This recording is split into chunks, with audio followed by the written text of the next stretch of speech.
बच्चों आज हम लोग 9th क्लास ग्रेविटेशन चैप्टर के साइंस एग्जाम्पलर एमसीक्यूज करने जा रहे हैं, तो सभी लोग ध्यान से सुनेंगे। और जिन्होंने मेन चैप्टर का जो कंटेंट है वो नहीं पढ़ा हुआ है, तो पहले वो चैप्टर आपको पढ़ा होना चाहिए, तभी आप ये क्वेश्चन समझ पाएंगे।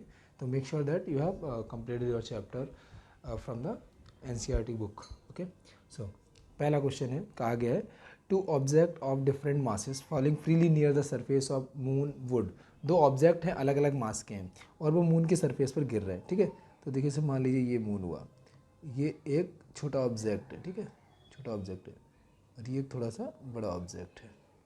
ये दोनों जो हैं मून के सरफेस पर जो है ऐसे गिर रहे हैं नीचे की तरफ। ठीक है, तो क्या बोला गया है, two object of different masses falling freely near the surface of moon would have same velocity at any instant. तो किसी भी इंस्टेंट पर इनकी वेलोसिटी सेम होगी। दूसरा कहा गया हैव डिफरेंट एक्सीलरेशन, और तीसरा कहा गया experiences force of same magnitude, इन पर सेम मैग्नीट्यूड का फोर्स लगेगा। और चौथा कहा गया undergo a change in their inertia, उनके इनर्शिया में चेंज होगा। देखिए होगा क्या, मून इन पर जो फोर्स ऑफ अट्रैक्शन लगाएगा वो तो दोनों के मास पर डिपेंड करेगा ना। तो अगर एक का मास कम है ना, दूसरे का मास ज़्यादा है, तो मून दोनों पर अलग अलग फोर्स लगाएगा, तो सेम मैग्नीट्यूड का फोर्स थोड़ी ना लगेगा। इसके अलावा जो ग्रेविटेशनल एक्सीलरेशन होता है स्मॉल जी, उसका फॉर्मूला क्या होता है, small g is equal to capital G mass of the moon upon centre of the moon से कितनी दूरी पर ऑब्जेक्ट है आपका, यहाँ से कितना दूर है। ठीक है, तो अब देखिए ये एक्सप्रेशन है आपका स्मॉल जी का। तो इस एक्सप्रेशन में कहीं पर भी मास ऑफ द फॉलिंग ऑब्जेक्ट नहीं होता है, यानी कि जो ऑब्जेक्ट गिर रहा है उसका मास यहाँ पर होता नहीं है। तो फिर दोनों के मासेस के इंडिपेंडेंट होगी स्मॉल जी की वैल्यू, यानी ग्रेविटेशनल एक्सीलरेशन। तो एक्सीलरेशन जो है वो दोनों के लिए सेम होगा, उनके मास से फ़र्क नहीं पड़ेगा। तो बी ऑप्शन भी गलत हो गया, सी गलत हो गया। इनर्शिया में चेंज इसलिए नहीं होगा क्योंकि इनर्शिया तो मास पर डिपेंड करता है। पहला ऑप्शन है have same velocity at any instant. तो जब भी कोई बॉडी ऊपर से नीचे की तरफ फ्रीली फॉल करती है तो नीचे गिरता है तो उस पर एक्सीलरेशन होता है, और कौन सा एक्सीलरेशन, ग्रेविटेशनल एक्सीलरेशन। और ग्रेविटेशनल एक्सीलरेशन में बॉडी जो गिर रही होती है उसका मास जो है उस एक्सप्रेशन में होता ही नहीं है, यानी कि हल्की हो चाहे भारी बॉडी हो, वो इस बात पर निर्भर करती है कि जिस प्लेनेट पर या जिस हेवनली बॉडी जो भी हो उस पर गिर रही है। ठीक है, मून हो सकता है, अर्थ हो सकता है, कोई और प्लेनेट हो सकता है, जिस पर गिर रही है, ठीक है, तो उसके मास पर डिपेंड करेगी। ठीक है, और उसके सेंटर से कितना दूर है वो दूरी पर डिपेंड करेगी। तो दोनों के लिए स्मॉल जी की वैल्यू सेम होगी, और स्मॉल जी की वजह से ही नीचे आते वक्त उनकी वेलोसिटीज़ बढ़ती जाएंगी। तो डिस्टेंसेस क्योंकि सेम होंगी तो उनकी स्मॉल जी की वैल्यू भी सेम होगी, वेलोसिटी भी सेम एक्वायर होगी, और वो साथ साथ ही अर्थ पर पहुँचेंगे या मून पर जहाँ पर गिर रहे हैं वहाँ पर पहुँचेंगे। तो पहले सवाल का सही जवाब हो जाएगा ए। ओके, तो ये मैं हटा देता हूँ पहले। ओके, तो पहले सवाल का सही जवाब हो जाएगा ए। नेक्स्ट क्वेश्चन, कहा गया the value of acceleration due to gravity option में is same on equator and pole, is least on poles, is least on equator, increases from pole to equator. देखिए है क्या, अर्थ कुछ इस तरह की रहती है, तो ये जो पोल्स वाली रेडियस है ये कम होती है और इक्वेटर वाली रेडियस ज़्यादा होती है। तो radius at poles is less and radius of equator is more. ठीक है, अब जब आप स्मॉल जी का फॉर्मूला लिखेंगे, ठीक है, तो स्मॉल जी का फॉर्मूला क्या होगा, small g is equal to capital G mass of earth upon radius का स्क्वायर। अब जब आप पोल्स पर देखेंगे तो पोल्स वाली रेडियस रखेंगे जो कि छोटी है, तो वहाँ पर स्मॉल जी ज़्यादा आएगा, और इक्वेटर पर देखेंगे तो इक्वेटर वाली रेडियस रखेंगे, इक्वेटर वाली रेडियस ज़्यादा है तो स्मॉल जी कम आएगा। यानी कि पोल्स पर रेडियस कम होता है पर स्मॉल जी ज़्यादा होता है, स्मॉल जी पोल्स पर ज़्यादा होगा और स्मॉल जी इक्वेटर पर कम होगा। ठीक है, ये ध्यान रखेंगे, स्मॉल जी की वैल्यू पोल्स पर ज़्यादा होगी, रेडियस कम होने की वजह से पोल्स पर ज़्यादा वैल्यू निकल के आती है क्योंकि रेडियस डिनोमिनेटर में। ठीक है, तो रेडियस कम होगा तो यहाँ पर स्मॉल जी ज़्यादा होगा, और यहाँ रेडियस ज़्यादा है इसलिए यहाँ स्मॉल जी कम होगा। ठीक है, तो इक्वेटर पर स्मॉल जी की वैल्यू कम होगी। अब आप देख लीजिए इज लीस्ट ऑन इक्वेटर, तो सही जवाब यहाँ पर सी हो जाएगा, और मैं ये एक्सप्लेनेशन जो किया है हटा देता हूँ। तो चलिए सही जवाब यहाँ पर होगा is least on equator, surface पर अगर देखें तो लीस्ट ऑन इक्वेटर होगा। ओके, नेक्स्ट क्वेश्चन, कहा गया the gravitational force between two objects is F. दो ऑब्जेक्ट्स के बीच का ग्रेविटेशनल फोर्स क्या है, एफ है। इनके बीच जो फोर्स ऑफ अट्रैक्शन लग रहा है वो कितना है, एफ है। अब क्या बोला गया, if masses of both the objects are halved, अगर दोनों ऑब्जेक्ट का मास हाफ कर दिया जाए without changing the distance between them उनके बीच की डिस्टेंस को चेंज किए बिना। तो डिस्टेंस चेंज नहीं कर रहे हैं, केवल मास दोनों के हाफ कर रहे हैं। देन ग्रेविटेशनल फोर्स क्या हो जाएगा, तो ग्रेविटेशनल फोर्स क्या हो जाएगा, मान लीजिए नया फोर्स एफ डैश हो जाएगा। तो एफ डैश क्या होगा, जी तो यही रहेगा। मास ऑफ पहली बॉडी जो था वो अब m1 ना रहकर m1/2 हो गया, और मास ऑफ दूसरी बॉडी भी अब m2/2 हो गया, और नीचे डिस्टेंस वो सेम है। अब आप एक बात बताइए, पहले मास के नीचे जो 2 लिखा और दूसरे मास के नीचे जो 2 लिखा, वो आगे जाके मल्टीप्लाई होकर 1/4 हो जाएगा, और capital G mass 1 mass 2 upon d square बचेगा, जो कि ओरिजिनल फोर्स है, पहले था। तो एफ डैश क्या आ गया, 1/4 ऑफ एफ, यानी कि एफ डैश क्या आ गया, f/4 आ गया। ठीक है, तो तीसरे का जो सही जवाब क्या हो जाएगा कि नया फोर्स जो होगा वो क्या होगा, नया फोर्स होगा पुराने फोर्स जो ओरिजिनल फोर्स था उसका 1/4, यानी सही जवाब यहाँ हो जाएगा ए। ओके, नेक्स्ट कहा गया है a boy is whirling a stone tied with a string.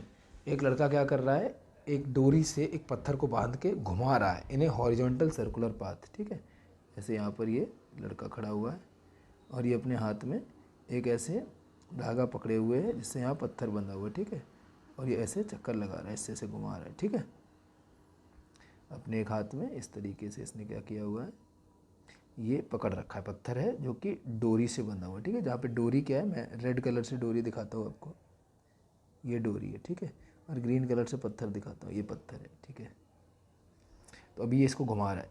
ठीक है, ये इसको ऐसे घुमा रहा है सर्कुलर पाथ में। ठीक है, अब सवाल में क्या कहा गया, a boy is whirling a stone tied with a string in a horizontal circular path. If the string breaks, अगर डोरी टूट जाती है तो पत्थर कहाँ जाएगा। तो देखिए, जब डोरी टूटेगी तो उस समय जो पत्थर है वो सर्किल को टेंजेंशियली छोड़ के जाएगा, टेंजेंट के अलॉन्ग छोड़ के जाएगा। जैसे ये सर्कुलर पाथ है,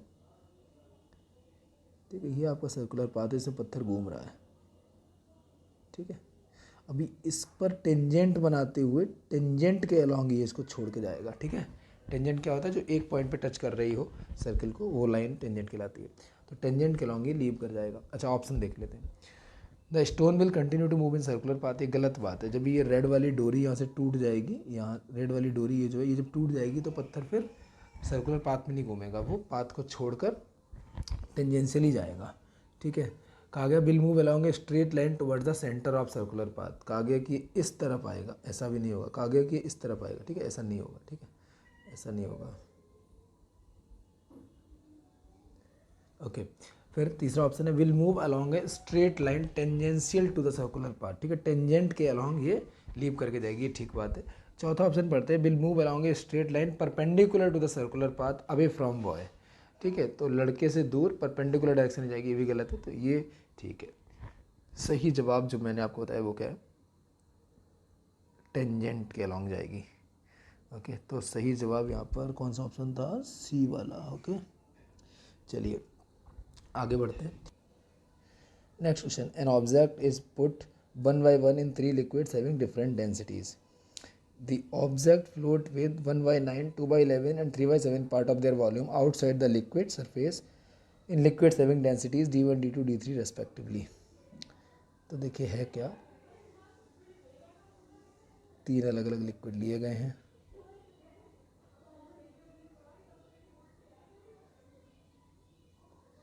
और इसमें आपने अपना ऑब्जेक्ट जो है रखकर डुबोया है। ठीक है, तो कहा गया है पहले वाले में कुछ हिस्सा बाहर है, दूसरे में भी कुछ हिस्सा बाहर है, थोड़ा सा हिस्सा ऊपर की तरफ बाहर निकला हुआ और फ्लोट हो रहा है। तो इसमें कितना हिस्सा बाहर है, 1/9, इसमें कितना हिस्सा बाहर है, 2/11, और इसमें कितना हिस्सा बाहर है, 3/7। ठीक है, ठीक है, तो चलिए, तो अब ज़रा इसको अगर हम डेसिमल में बदलें तो ये कितना होगा, 0.11, ये कितना होगा 0.18, और ये कितना होगा 0.43।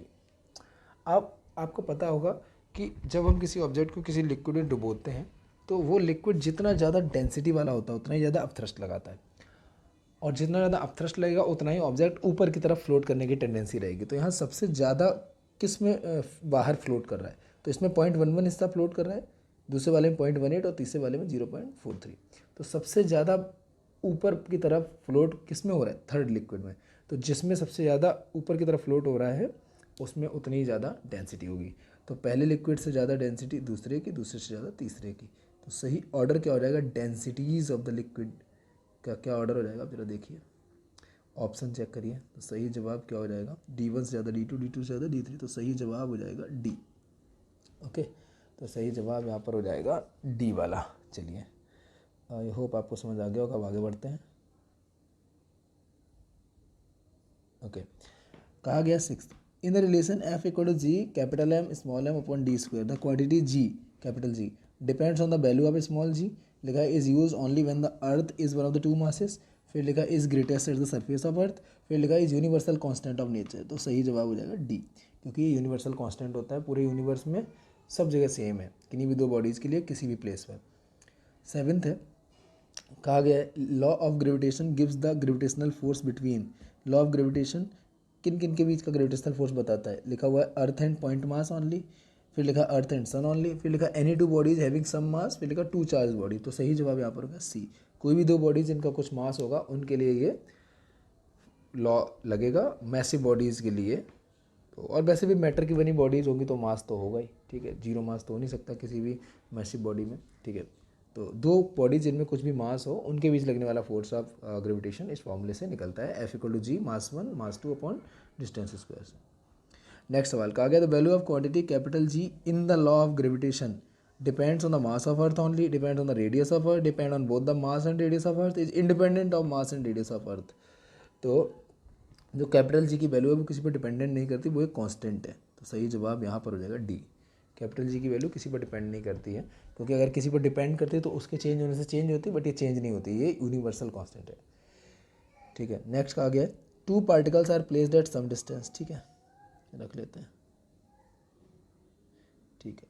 अब क्या बोला, if the mass of each of the two particles is doubled, इनका जो भी मास था पहले उसको डबल कर दिया गया, keeping the distance between them unchanged, the value of gravitational force between them, उनके बीच का ग्रेविटेशनल फोर्स क्या हो जाएगा।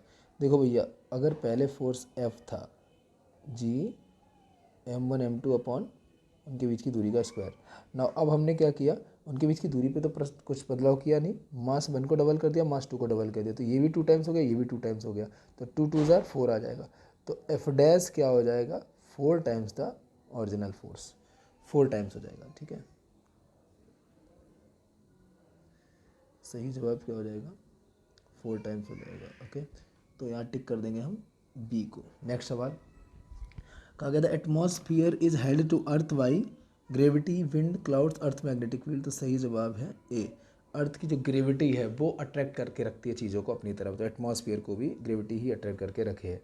जिन प्लैनेट्स पर ग्रेविटी बहुत वीक है या नहीं है वहाँ पर एटमॉस्फेरिक गैसेस भी होल्ड ऑन टू नहीं है ऑन देयर सरफेस पर। Next, the force of attraction between two unit point masses separated by unit distance. देखो क्या बोला गया है, देखिए ध्यान से क्या कहा गया है, मैं चलो अभी लिखता हूँ, ब्लैक पेन ले लूँ, F equal to G mass 1 mass 2 upon distance square, ये फॉर्मूला होता है, ठीक है। अब क्या बोला, force of attraction between two unit point masses, unit point mass मतलब ये भी यूनिट ये भी यूनिट, यूनिट माने 1, ठीक है, और यूनिट डिस्टेंस ये भी 1, तो ये भी 1 ये भी 1 ये भी 1, तीनों 1 1 1 हो गए, तो ये तो मामला हो गया F इक्वल टू जी आएगा फिर तो, ठीक है। क्या बोला गया, the force of attraction between two unit point masses separated by unit distance is called, कितना होगा, F बराबर जी आएगा, और जी क्या होता है, यूनिवर्सल ग्रेविटेशनल कांस्टेंट। तो 11th का क्या हो जाएगा, डी हो जाएगा, ओके। तो 11th का सही जवाब हो जाएगा डी, ओके। नेक्स्ट सवाल, the weight of an object at the centre of earth of radius R is. देखिए सेंटर ऑफ अर्थ पर क्या होता है, स्मॉल जी की value at centre of earth zero होती है, ठीक है। स्मॉल जी की वैल्यू अगर जीरो हो जाएगी तो वेट क्या होता है, जो कि m इंटू जी होता है, तो जब जी की वैल्यू आप जीरो लिखोगे तो वेट भी निकल के जीरो जाएगा। तो 12th का सही जवाब क्या हो जाएगा, ए ऑप्शन हो जाएगा जीरो। हालांकि किसी भी ऑब्जेक्ट का कुछ मास होगा पर वेट जीरो आएगा, क्योंकि वहाँ पे स्मॉल जी की वैल्यू जीरो है, ठीक है। तो आई होप आप समझ गए होंगे। तो चलिए अब आगे बढ़ते हैं। नेक्स्ट क्वेश्चन कहा गया, an object weighs 10 newton in air when fully immersed in water it weighs only 8 newton, the weight of liquid displaced by it will be. देखिए मैंने क्या बोला था आपको जब कंटेंट पढ़ाया था, क्या बोला था कि जो अपथ्रस्ट होता है वो कितना होता है, is equal to weight of liquid displaced, ठीक है। तो यहाँ पर वेट में reduction in weight and that is also equal to reduction in weight. कितना वेट घटा, जितना आप थ्रस्ट लगता है उतना ही बॉडी हल्की लगती है, ठीक है ना। तो that is equal to 10 - 8, so that is equal to 2 newtons. तो 2 न्यूटन्स के बराबर जो है आपको दिखाई देगा liquid displaced, that is equal to upthrust and that in turn is equal to reduction in weight. तो सही जवाब यहाँ पर क्या हो जाएगा, A option. Okay, next. A girl is stand on a box having 60 centimeter length, 40 centimeter breadth and 20 centimeter width in three ways. In which of the following cases pressure exerted by the brick will be? तो brick या box जिस पर भी वो खड़ी है, ठीक है, तो आपने क्या पढ़ा हुआ है, pressure is equal to force upon area.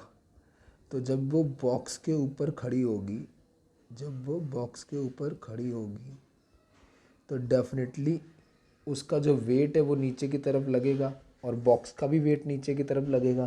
तो दैट कंबाइंड इसका जो वेट होगा mg, वो हम यहाँ लिखेंगे न्यूमरेटर में, वही फोर्स नीचे की तरफ लग रहा होगा।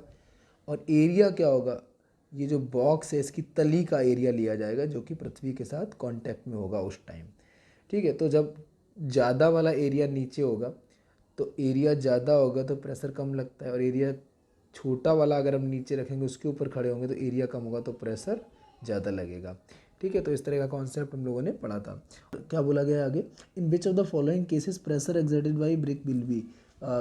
इन केसेस में देखिए कहाँ पर प्रेशर एक्सर्टेड कम या ज़्यादा होगा। तो ऑप्शन में लिखा होगा maximum when length and breadth form the base. जब लेंथ और ब्रेथ नीचे होंगे तो 60 और 40 वाली डायमेंशन नीचे होगी तो एरिया ज़्यादा होगा तो प्रेशर तो कम होगा, तो ये ऑप्शन तो गलत हो गया। फिर लिखा maximum when breadth and width form the base. Breadth और विड्थ अगर बेस बनाएंगे तो 60 40 20 में सबसे कम कौन है, 40 और 20 है। 40 है ब्रेथ, 20 है विड्थ। जब ये नीचे होंगे तो निश्चित तौर पर एरिया कम होगा तो प्रेशर ज़्यादा लगेगा। तो यहाँ पर 14 का सही जवाब बी ही हो जाएगा, ठीक है। तो आई होप आप समझ गए होंगे। Next, an apple fall from a tree because of gravitational attraction between the earth and apple. If F1 is the magnitude of force exerted by earth on apple, F1 is the force exerted by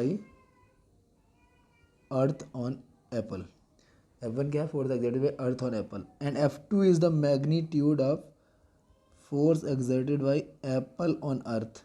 Then F1 is very much greater than F2, F2 is very much greater than F1, F1 is only a little greater than F2, both are equal। देखिए Newton's third law के अनुसार दोनों एक दूसरे पर बराबर force लगाएंगे, बस डायरेक्शन अपोजिट होगी, ठीक है। अर्थ एप्पल पर जितना फोर्स लगाएगी उतना ही फोर्स एप्पल भी अर्थ पर लगाएगा। वो बात अलग है कि अर्थ का इनर्शिया ज़्यादा है तो अर्थ में एक्सेलरेशन नहीं होगा। एप्पल हल्का है तो वो उतने फोर्स लगने से मूव कर जाएगा और नीचे गिर जाएगा। हालांकि दोनों फोर्सेस के जो मैग्नीट्यूड है वो इक्वल होंगे। तो सही जवाब यहाँ पर क्या हो जाएगा, डी ऑप्शन। ओके, तो आई होप आपको सारे सवाल समझ में आ गए होंगे।